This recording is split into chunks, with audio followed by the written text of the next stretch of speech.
online, no computador, ele é uma ferramenta muito interessante para que você possa treinar essa parte do plano cartesiano e também, conforme você for se atualizando, treinando cada vez mais, até trabalhar com a geometria analítica, no caso que a gente está fazendo aqui.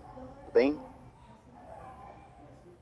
Bom, então vamos dar continuidade. Bom, a gente vai voltar de novo na nossa casinha, que é a casinha inicial, que é a nossa vista frontal dela. Só que agora, se vocês observarem, eu coloquei ela no plano cartesiano.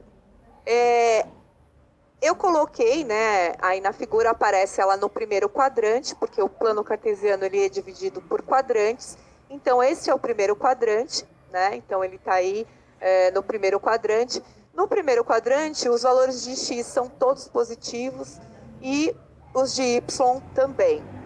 O fundamental aqui, pessoal, é que eu quero que vocês observem que agora nessa representação, os elementos o elemento reta, eu dei um destaque aí, né, para mostrar para vocês que essa representação ela pode ser feita no plano cartesiano também. Então, a mesma casinha que a gente viu fora do plano cartesiano, agora ela foi deslocada para o plano cartesiano. Com uma referência, com referências daí, se vocês observarem a figura, e eu vou dar aí 2 minutos para vocês observarem essas figuras, percebendo que as posições que as retas podem ter no plano cartesiano continuam sendo as mesmas, paralelas, né, entre si, ou concorrentes, como mostrados anteriormente. Então, eu vou dar 2 minutos aí para vocês interagirem no chat e passarem as informações para a gente.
Bom, retornamos aqui. A gente teve um probleminha aqui com o chat, muita gente participando, acabou travando. Alguns estudantes chegaram a colocar algumas letras, né, como resposta.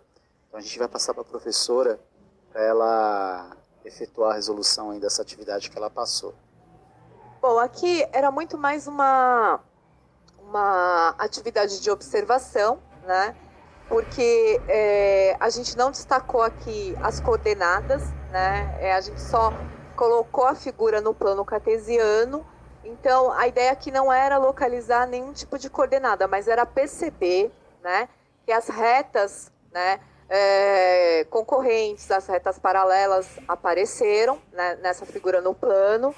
E a ideia agora é passar para uma segunda etapa, que é uma etapa onde a gente vai discutir, né, e vai resolver algumas situações que tem a ver com a equação da reta, tá certo? Então, como eu disse para vocês inicialmente, a gente precisa de processos algébricos. Então, a gente representou a reta do ponto de vista geométrico dela, né? Olhou ela também no plano cartesiano, percebeu que no plano cartesiano a gente vai precisar sempre de duas coordenadas, seja quais forem, para traçar essa reta, né? E na continuidade, a gente vai observar que para a gente começar a aprender um pouco mais sobre a geometria analítica, é como escrever essa reta na forma algébrica, né? Que é o próximo tópico.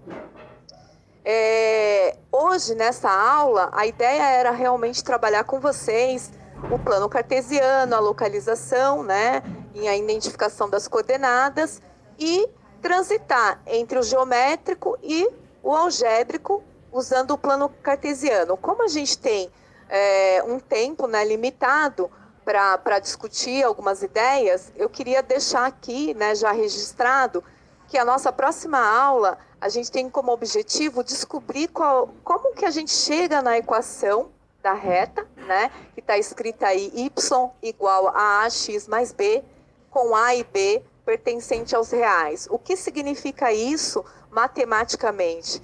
Então, o coeficiente a é o coeficiente angular, né, da reta. O que significa o coeficiente angular? Ele que vai definir a inclinação da reta no plano cartesiano. Então, a gente vai ter que falar do ângulo, né? Coeficiente angular tem a ver com ângulo.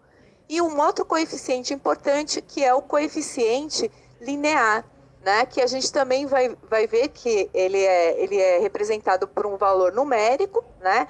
Aonde a gente vai perceber que a gente consegue identificar no momento que a reta intercepta o eixo y.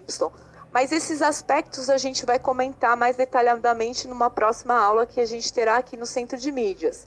A outra questão é que, assim, esse coeficiente angular, ele também vai definir se essa reta é crescente ou ela é decrescente. Então, se o A for um valor maior que zero, ela vai ser crescente. Se o A for um valor menor que zero, ela vai ser uma reta decrescente. De qualquer maneira, já deixo aí, né, o próximo tópico que a gente vai estudar na aula seguinte. O João Vitor aqui, ó, excelente aula, Nicole, dizendo que ama muito geometria analítica. Então, vocês alunos, hoje a gente pôde estudar, ou pelo menos iniciar os estudos de geometria analítica.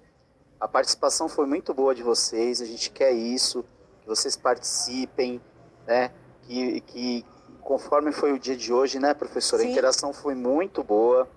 E vocês, se possível, aqueles que sentiram alguma dificuldade, olha, eu tenho dificuldade em plano cartesiano, é essencial vocês treinarem, pedirem para os seus professores atividades ou pesquisarem atividades que possam ajudar nessa dificuldade de vocês. Tudo bem? Bom, pessoal, como eu disse para vocês, né, o professor Isaac também complementou, a questão, assim, é fundamental que vocês já retomem aí alguns conceitos, né? Tragam alguns conhecimentos prévios. Já fica aí como uma lição de casa, vocês já se aprofundarem a respeito dessas questões, né? Que eu comentei nessa aula, que é o coeficiente angular, o coeficiente linear, para que na próxima aula a gente possa definir, então, a equação da reta. Eu quero agradecer, né, a participação de vocês, agradecer o Centro de Mídias e agradecer a todos da equipe que contribuíram bastante, a Secretaria de Educação, a COPED, enfim, a TV Cultura também. Agradeço. Até a próxima aula. Uma boa noite a todos e até a próxima aula.